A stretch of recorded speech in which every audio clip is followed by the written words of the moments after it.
Hi, I'm Brian Alford from My Real Source, and I'm here with Mike Kieber, appraiser and owner of MJK and Associates. And we're here to discuss exactly what appraisers are looking for, how to get a more accurate appraisal on your listings, the common mistakes added in the MLS, as well as the importance of captions and descriptions on photos in the MLS system. First, I'd like to jump into the consistency of the data.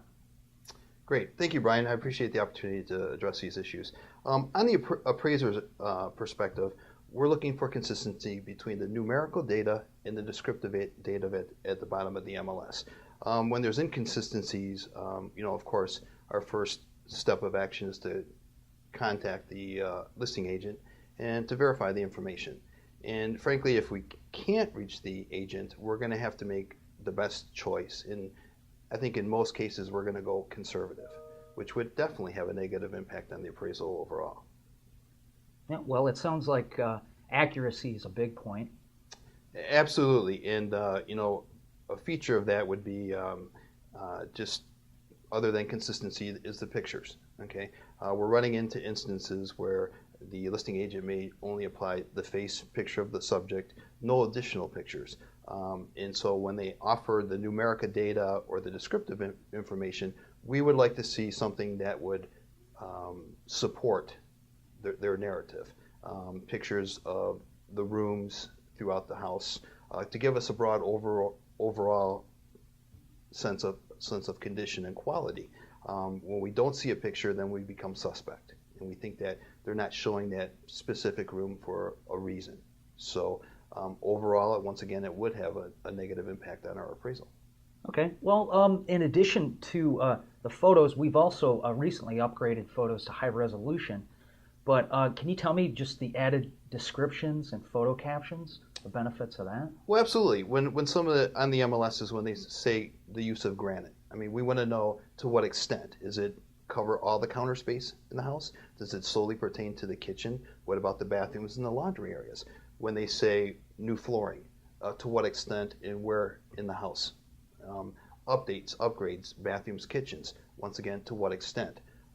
There's a broad range of updates between agents. One might solely pertain to a new fixture. Others, the kitchen or bathroom might be blown out to the studs. So we're looking for some consistency so we can apply consistent adjustments throughout the sales grid. Well, it sounds like more information is definitely a benefit. Absolutely. So can you tell me some marketing tools to take advantage of the opportunity to sell a home? Well, we understand that the difference, what the listing agent is using the MLS for. That's going to be to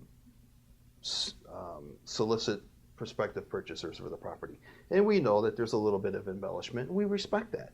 They're salesmen, and that's their obligation to move the property. On the other hand, as an appraiser, ours is consistency, factual data. So we respect their position.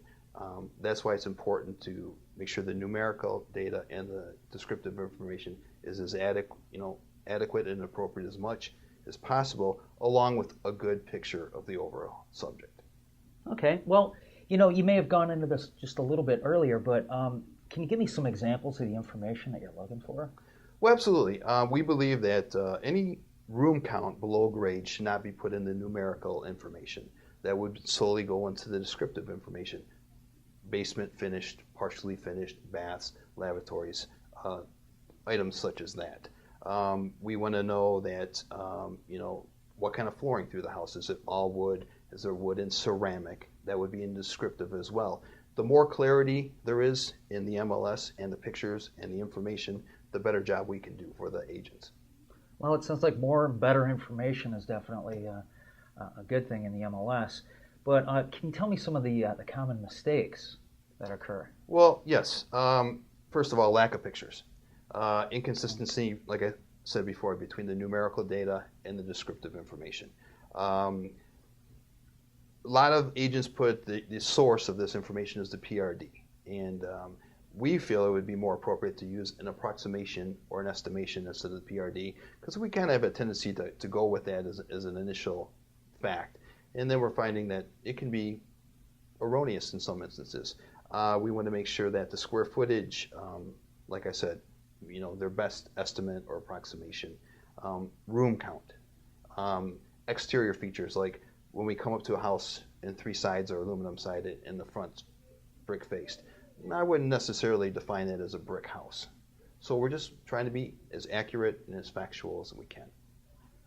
Excellent. Well, I think that sums it up. I mean, really, it's a lot to do with the accuracy, and really more information's better, provided that it's accurate.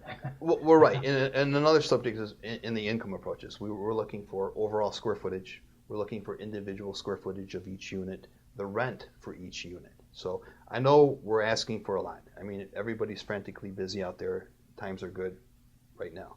But we hope if we can implement these issues and change them for the better, when times change, we'll be on pace to do our job best as we can. But I got to tell you, it's great having the opportunity to talk to the agents. We get to see as appraisers their perspective and vice versa.